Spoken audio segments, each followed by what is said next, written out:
Sorry for the interjection, वहीं से बात शुरू करते हैं। अब ये बताएं कि बहुत लोगों से बात हुई और उनका अगर आप जुडिशियल इंक्वायरी होती भी है तो वो इंक्वायरी कोई बाइंडिंग नहीं है, वो रेकमेंड कर सकती है, मामला फिर इलेक्शन कमीशन में जाएगा, मामला तो असल इलेक्शन ट्राइब्यूनल्स में जाएगा। तो बेसिकली तो आप लोग you are barking up the wrong tree. No मालिक साहब, दो चीजें अगर इजाजत दें, मैं दो बातें अगर ये रिजर्व सीट्स पे भी कहूं और जुडिशियल इंक्वायरी मेरे ख्याल में यकीनन बड़ा जरूरी है दोनों पे।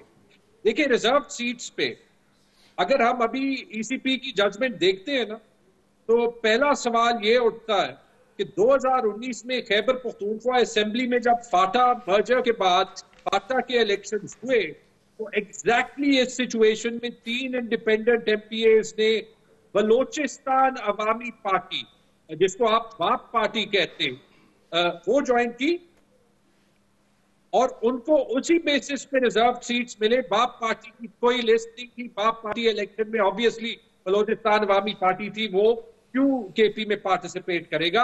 नहीं क्या एग्जैक्टली यही कंडीशंस थे।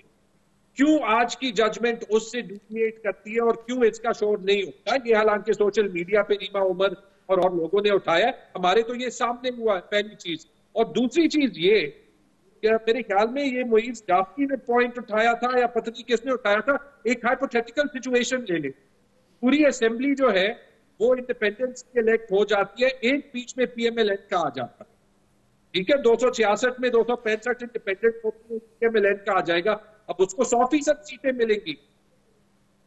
लॉजिक भी कोई चीज होती है। तो ये स्ट्रेस टेस्ट लॉजिक का, कॉन्स्टिट्यूशन का, कानून का और प्रेसिडेंट का, चारों का ये फैसला जो है वो नहीं सस्टेन करती। पहली चीज, जुडिशियल इंक्वायरी की आपने बात की, मेरे ख्याल में हियर फॉल इज इन हमने चीफ मिनिस्टर केपी से इनफॉर्मली ऑलरेडी पूछा और क्योंकि हमने पेशावर में देखी है 9 हल्कों और हम इन राइटिंग भी उनसे पूछे।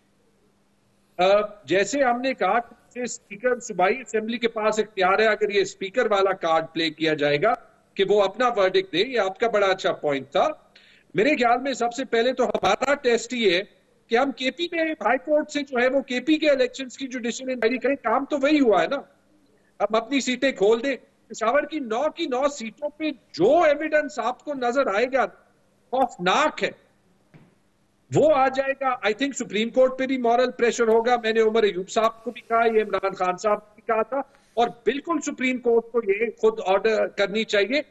उसकी शायद लीगल वैल्यू जो है वो एग्जीक्यूटिव वाली नहीं होती, लेकिन मेरे ख्याल में जो इस मुल्क में हुआ है इस बार, with due respect to anything that has happened in previous election, कोई कंपैरिजन नहीं। और इसलिए मेरे ख्याल ये जो इतनी बहस हम यहाँ पे लाइन ड्रॉ कर दें ताकि आगे ये ना हो। और ये इलेक्टोरल रिफॉर्म की बात नहीं है, ये लोगों की बिहेवियर्स की बात है। ग्रेड 17 ग्रेड 18 के ऑफिसर्स के पास ये राइट नहीं है कि एक पोलिंग स्टेशन पे मुझे 500 वोट मिले, दूसरे को 1 मिले, उसके 400 लिख दे, मेरे 101 लिख दे।